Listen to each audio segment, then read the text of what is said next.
वहां किसी प्रकार का प्रतिवाद नहीं हो सकता। वो सुनिश्चित है, वो जानता है और कोई सिद्ध करने की आवश्यकता नहीं। तो इस प्रकार से जो चीजें शिखरस्थ होती हैं, शिखर पर पहुंचती हैं, वो मौन को उपलब्ध हो जाती है। उनकी एक आंतरिक रहस्यात्मक अवस्था मनुष्य को उपलब्ध होती है। रहस्य क्या है? रहस्य वह है जो है और दिखाई नहीं देता, जो है और कहा नहीं जा सकता, जो है और सिद्ध नहीं किया जा सकता। ये बड़ी समस्या पैदा हो जाती है और सिद्ध नहीं कर सकते। अब कोई कहे परमात्मा को लैब में सिद्ध करो, रखो हमारे टेबल पर, और हम तब देखेंगे, तब मानेंगे। लेकिन अनंत को टेबल पर रखा कैसे जा सकता है? इतनी बड़ी लैब बनाई भी नहीं जा सकती। और जो लैब में आ जाए वो परमात्मा हो भी नहीं सकता।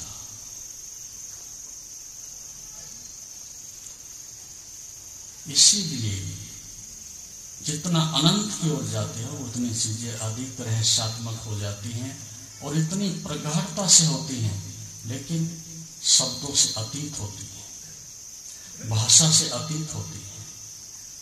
इसलिए कितनी बार ऐसा होता है कि जितना आप मौन में गहरे जाते हो आपकी भाषा खो जाती है। अनुभूति तो बहुत होती है लेकिन भाषा खो जाती है। और फिर गूंगे तेरी सरकरा, अब गूंगे का गुड़ है, खाता है, मुस्कुराता है, और उसे को छंद में बांधो, सूत्रों में बांधो, भाषा में बांधो, लिपिबद्ध करो, वो नहीं कर सकता। ऐसे बहुत ऋषि हुए, मौनम स्तुति, बस जो मौन में ही चले गए। और ये महान कृपा है उन ऋषियों की जिन्होंने जाना भी है और शब्दों में इशारा भी किया है। शब्दों में शब्द नहीं है, शब्दों में इशारा किया है, और उसको भी उन्होंने कहा स्पष्ट रूप से कि सत्य को कहा नहीं जा सकता, जिसको कहा जा सकता है वो झूठ हो जाता है। अनंत को सीमा में नहीं बांधा जा सकता, अव्यक्त है, उसे व्यक्त नहीं किया जा सकता, लेकिन फिर भी इशारा किया जा सकता है। क्योंकि अस्तित्व से जब शुद्धतम बोध आता है तो सबसे पहले मन के पास टकराता है, और मन एक छोटी सी बात है, मन एक छोटी सी चीज है। उस अनंत को वो मन झेल ही नहीं सकता, अपने में समाहित ही नहीं कर सकता। तो उस अनंत का एक छोटा सा अंश मन के ऊपर गिरता है, और मन का भी छोटा सा अंश वो इंद्रियों तक आता है, और इंद्रियों का भी छोटा सा एक अंश वाणी में प्रकट होता है। अब इसको सत्य कहोगे? कैसे सत्य कह सकते हो? शब्दों में आते ही झूठ में परिवर्तित हो जाता है। अब इसको आप सत्य नहीं कह सकते और झूठ भी नहीं कह सकते, क्योंकि ऋषि ने कहा है। ये बड़ी उलझन है। एक केवल इशारा हुआ है, बस उस इशारे से ही, ठीक ऐसे जैसे सूरज तक पहुंचना हो तो सूरज आप तक नहीं आ सकता। सूरज की एक किरण भी आपको पकड़ में आ जाए, उस एक किरण के सहारे आप सूरज तक पहुंच सकते हो।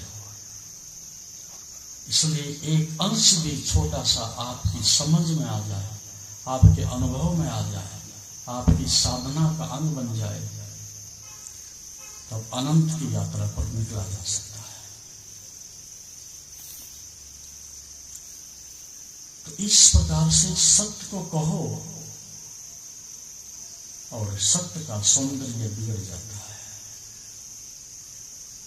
तो ऋषियों ने अनेक प्रकार से कहा, लेकिन फिर भी एक बात सदैव कहा कि ये केवल सतह है, ये केवल आरंभ है, ये केवल संकेत है, ये केवल सूचना है, सत्य नहीं। उसे तो आप जान करके ही तृप्त होंगे, आप काम होंगे।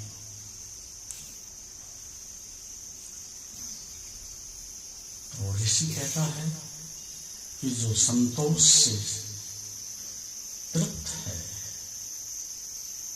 जो संतुष्ट है, वो धनी है। हो जो दृढ़मति है, वो संकल्पवान है। अब इस दृष्टिकोण से आप अपने अंदर देखें और झांकें। जो संतुष्ट है वो धनी है। इस संतुष्टि का क्या अर्थ है? जो मैंने अब कहा, वो संतुष्टि का यही अर्थ है, जब व्यक्ति अनंत से जुड़ता है, अनंत के रहस्य को जान जाता है, तब वो अत्यंत संतुष्ट हो जाता है, आप काम हो जाता है। और कोई कारण नहीं, वो झोपड़े में भी बैठा है तो सम्राट की तरह से विराजता है।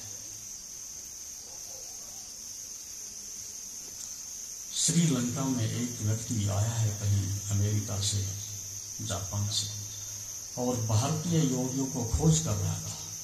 उसे कुछ योग के ऊपर रिसर्च करनी थी। उस रिसर्च के लिए भारत में आना उसका अनिवार्य था। वो बहुत सारे योगियों से मिला, फिर वो श्रीलंका में गया, और कई भारत के इस प्रकार के देश थे। लेकिन श्रीलंका में वो देखता है, दूसरे विश्व युद्ध होने के बाद एक शहर, उसके पास में एक बहुत बड़ा महल और खंडर हो चुका था। आसपास पौधे भी नहीं थे, इस प्रकार का विकिरण था। उस खंडर में एक योगी रहता था। न ठीक से छत है, न कोई लेपन है, न कोई व्यवस्था है, कुछ भी नहीं, ऐसा खंडर है। लेकिन वो अमेरिकन व्यक्ति लिखता है अपने संस्मरण में कि मैंने ऐसा व्यक्ति जो सम्राट की तरह से वहां विराजे हुए बैठा था, कभी नहीं देखा। चारों तरफ खंडर है, लेकिन वो व्यक्ति सम्राट की हैसियत से बैठा। तो आप सब सम्राट हो। बाहर से तो कोई व्यक्ति धनी आज तक हो ही नहीं सका। टाटा, बिरला, सिकंदर, कलंदर, पता नहीं कितने आए हैं। ये बहुत गरीब आदमी थे। जिस व्यक्ति की इच्छाओं का अंत नहीं, उससे ज्यादा गरीब आदमी नहीं होता। अमीर आदमी तो तब आता है, इस पृथ्वी पर प्रकट होता है, जब अपने ही धन से, अपने खजाने से व्यक्ति परिचित हो जाता है। छोटे मोटे हीरे जवाहरात, कुछ कंकड़ पत्थर इकट्ठे कर भी लिए तो हो क्या गया। एक व्यक्ति ऐसा नहीं संसार में जो अपनी योजनाओं को पूरा करके मरा हो और धनी होकर के मरा हो, और किसी पद से चढ़ करके तृप्त होकर के मरा हो। इतिहास है हजारों वर्षों का, कभी ऐसा नहीं देखा गया। तो जो संतुष्ट है वो धनी है, और संतुष्ट कोई बाहर से हो नहीं सकता। अपने परम धन से परिचित होकर के ही आप संतुष्ट होते हो। फिर अथाह धन है आपके पास। क्या ये आंखें छोटा धन है? क्या कोई करेंसी देखने की क्षमता दे सकती है? क्या कोई बहुत बड़ा पद आपको सुनने की क्षमता दे सकता है? क्या कोई बहुत बड़ा राष्ट्रपति का, सम्राट का पद श्वास लौटा सकता है? ऐसा ही है, अकिंचन है सब। कोई कुछ भी नहीं दे सकता। जो आपको आपके परम धन में दे रखा है, ये आंखें दुनिया में को लौटा देगा। साइंटिस्ट हो, डॉक्टर हो, इंजीनियर हो, ऐसा रहस्य है आपके शरीर में, आंखें नहीं सब अंग ऐसा रहस्य है कि शरीर के विषय में अभी भी लगभग 10% ही जानता है मेडिकल साइंस का डॉक्टर। सब रहस्य ऐसी प्रकार से छिपा हुआ है। तो बाहर से तो कोई किसी स्त्री से, धन से, पद से, सम्मान से तृप्त हो ही नहीं सकता, असंभव है ये बात। फिर किस संतुष्टि की बात कर रहा है इसे? जो स्वयं से संतुष्ट है वह धनी है। ऐसा व्यक्ति पृथ्वी पर क्या मिलता है? बहुत दुर्लभ हो जाता है। और जो दृढ़मति है वो संकल्पवान है। आपके पास विकल्प तो बहुत, देखा जाए तो विकल्प ही विकल्प है, लेकिन संकल्प कभी भी नहीं होता। इसलिए आपकी साधना कभी सफल नहीं हो सकती। आप असफल होते हैं तो केवल इस बात के कारण कि आप एक बिखराव हो, आप एक अराजकता हो, आप एक दिशाहीन आकाश में उमड़ता हुआ बादल हो और कुछ नहीं। आपकी असफलता सुनिश्चित है। इसलिए, और देखना इस बात को ध्यान से, आप में ना डेप्थ है, ना हाइट है, ना कोई गहराई है, ना ऊंचाई है। क्यों नहीं? क्योंकि आपका अपना मौलिक कुछ भी नहीं, आपका अनुभव कुछ भी नहीं, आपकी उपलब्धि कुछ भी नहीं, आपकी साधना कुछ भी नहीं, और आपने एक जगह कहीं भी कभी खड्डा खोदा नहीं। चोर को बुरा माना जाता है, लेकिन आपसे तो वो चोर अच्छा है जो चोरी में सफल होता है, उसकी मास्टरी में सफल होता है। और उसके पीछे पता है क्या राज है?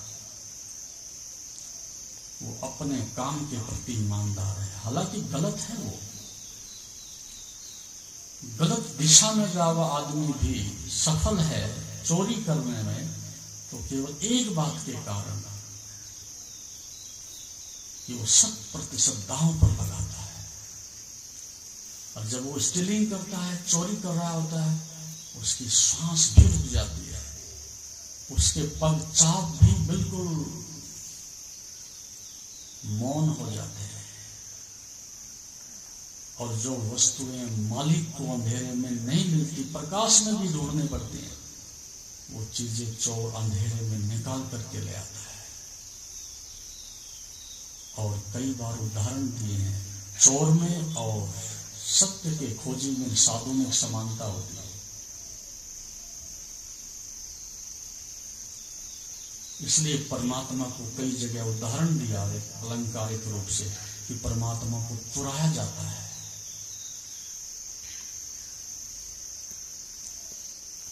चुराने का मतलब साधक इतना मिट गया होता है, इतना मौन उपलब्ध हो गया होता है, एक भी स्वर बाहर नहीं निकलता। एक मौन और सन्नाटा जब छा जाता है, तब परमात्मा उपलब्ध होता है। इसको कहते हैं चुराना। कोई घोषणा नहीं की गई और पा लिया। जो घोषणा करता है वो तो पा ही नहीं सकता। तो चोर भी जब घुसता है तो बिल्कुल मौन हो जाता है, और सत्य का साधक भी जब जाता है शिखर की ओर तो मौन हो जाता है।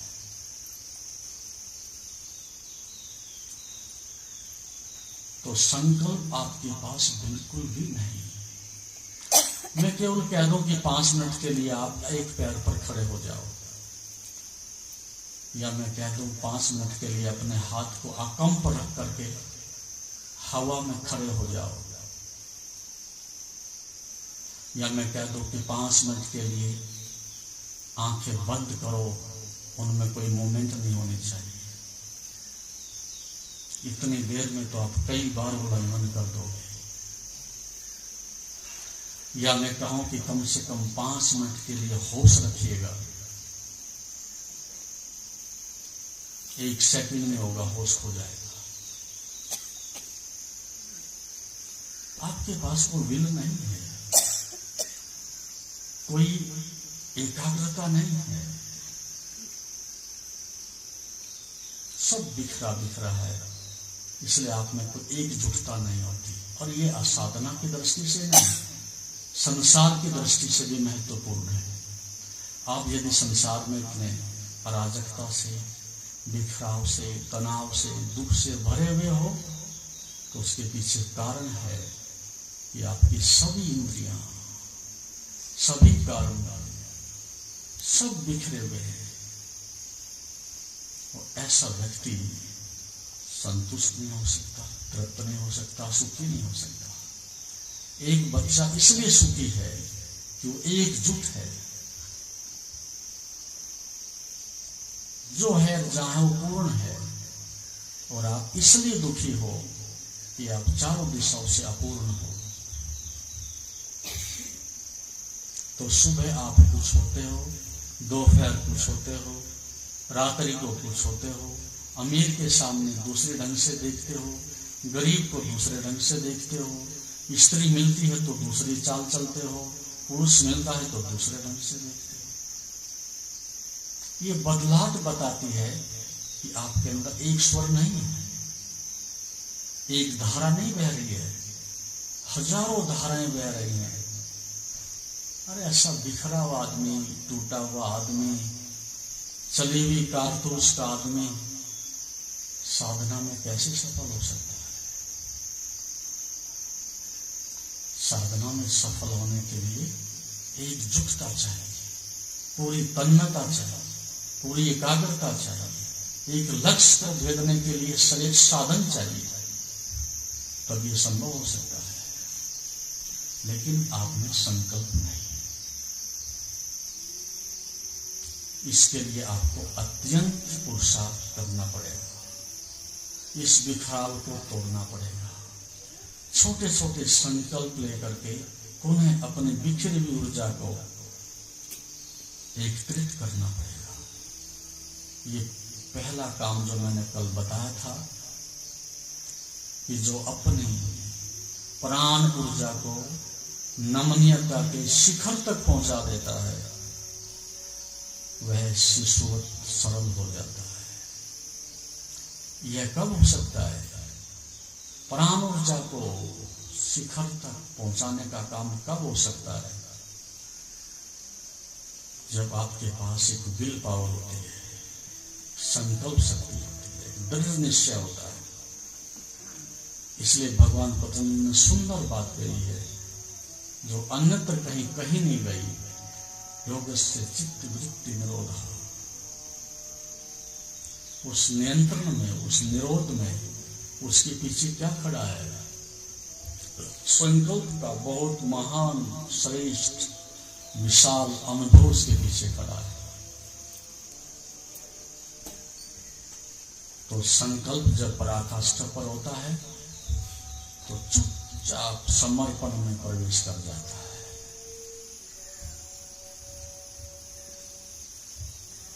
फिर ये अंतिम उपलब्धि उसको होती है। जिसके पास संकल्प नहीं, वो समर्पण में भी नहीं जा सकता, वो किसी के प्रति श्रद्धा भी नहीं कर सकता, वो किसी के लिए झुक भी नहीं सकता, और वो कभी सुखी और शांत नहीं हो सकता। तो धन नहीं है इसलिए दुखी हो आप। कहते ना, वे धन नहीं इसलिए दुखी हैं, पद नहीं है इसलिए दुखी हैं, अच्छी स्त्री नहीं है इसलिए दुखी हैं। ये सब व्यर्थ की बातें हैं।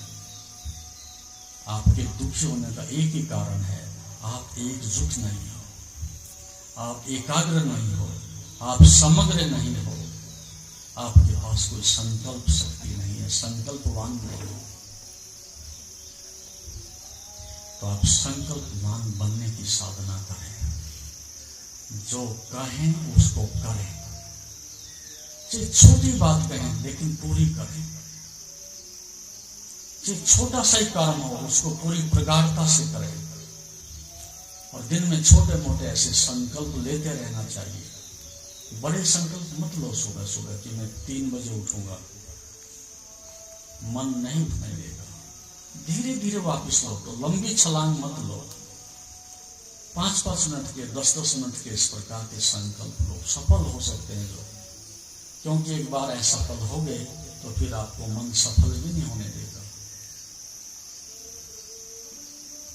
इस प्रकार से उस परम शिखर को, उस रहस्यात्मक अनुभव को आप जान सकते हैं इस रहस्यात्मक सूत्र के द्वारा। अब हम साधना की दृष्टि से कुछ संकल्प शक्ति को बढ़ाने के लिए, कुछ आंतरिक रहस्यों को जानने के लिए प्रयास करेंगे। अपने पैर सीधे कर सकते हैं, देर से बैठे हैं, खड़े होकर के थोड़ा पैरों को झटका सकते हैं, क्योंकि आपकी क्षमता नहीं देखता मुझे। समस्या ये है, मेरा मन करता है कि आप कम से कम 1-1.5 घंटा बैठें, लेकिन जब तड़पते हुए आपको देखता हूं, अंदर से बहुत कष्ट में देखता हूं, और शायद अंदर से कुछ दुर्भाव भी निकल रहा होगा कि पता नहीं ये बाबा कब की छोड़ेगा हमारा।